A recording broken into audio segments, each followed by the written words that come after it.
This article was originally published in Italian on L'Opinione delle Libertà on December 5, 2024. Have a good listening.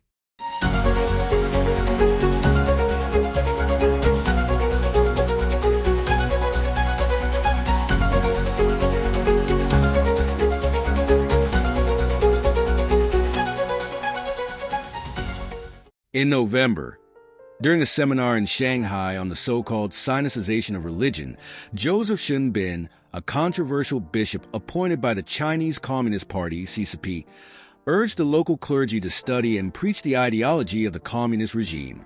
According to reports from Bitter Winter, the seminar focused on studying documents from the third plenary session of the 20th Central Committee of the CCP and Xi Jinping's reflections on the Sinicization of religion.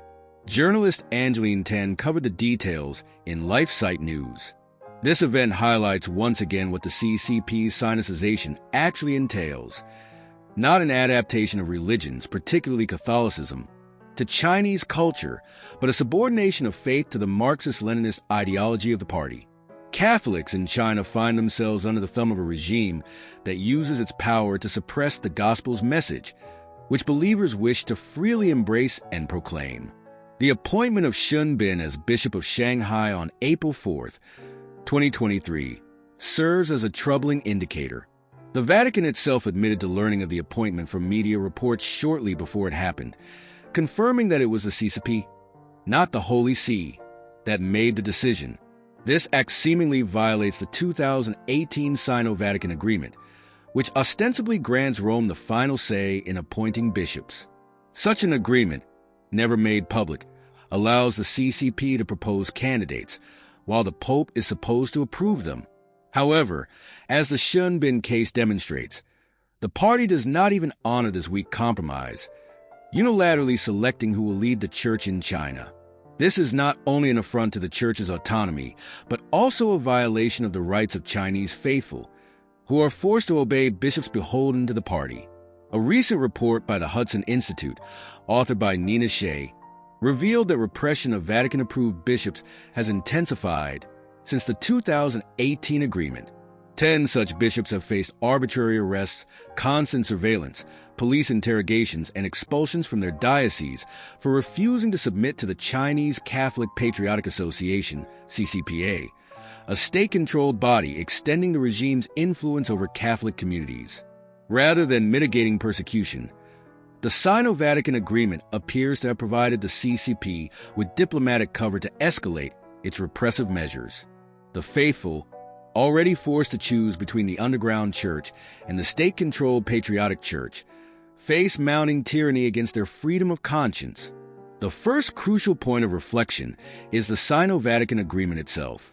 Today, its details remain undisclosed, fueling suspicion among Chinese Catholics and the global community alike.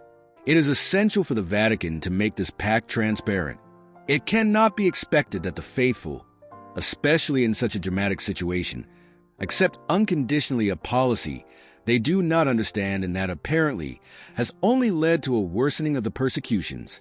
Secondarily, greater transparency would not only respect persecuted Catholics, but also the broader Chinese population living under a regime that tramples fundamental rights.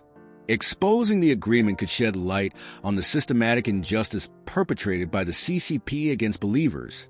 However, the issue goes beyond transparency. The Catholic Church must resolutely oppose a regime that, under the guise of Sinicization, seeks to undermine Christianity's spiritual core.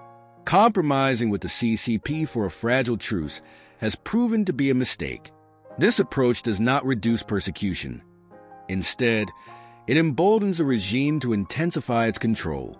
As Cardinal Joseph Zen, a long-standing defender of the Church's freedom in China, has repeatedly stated, compromise with evil never leads to peace but to submission. The Church must firmly defend its rights in the face of a tyrannical regime. Failure to do so would mean abandoning its evangelizing mission and leaving its faithful to the mercy of their oppressors. Persecution in China is not solely a Chinese Catholic issue but a challenge for the universal church and even secular Western societies. Allowing a regime to impose its bishops and suppress religious freedom without a clear and firm response sets a dangerous precedent. The Pope and bishops must raise their voices, publicly condemning the CCP's interference and actively supporting persecuted faithful. Furthermore, Catholics worldwide must be informed about what is happening in China. Too many remain unaware of the suffering of Chinese Catholics and the indirect complicity of opaque diplomatic agreements. The Sinicization of religion, as promoted by the CCP, is a direct assault on religious freedom and the dignity of the Church. In facing this challenge, the Vatican must respond with courage, transparency, and resolve. Silence is not enough.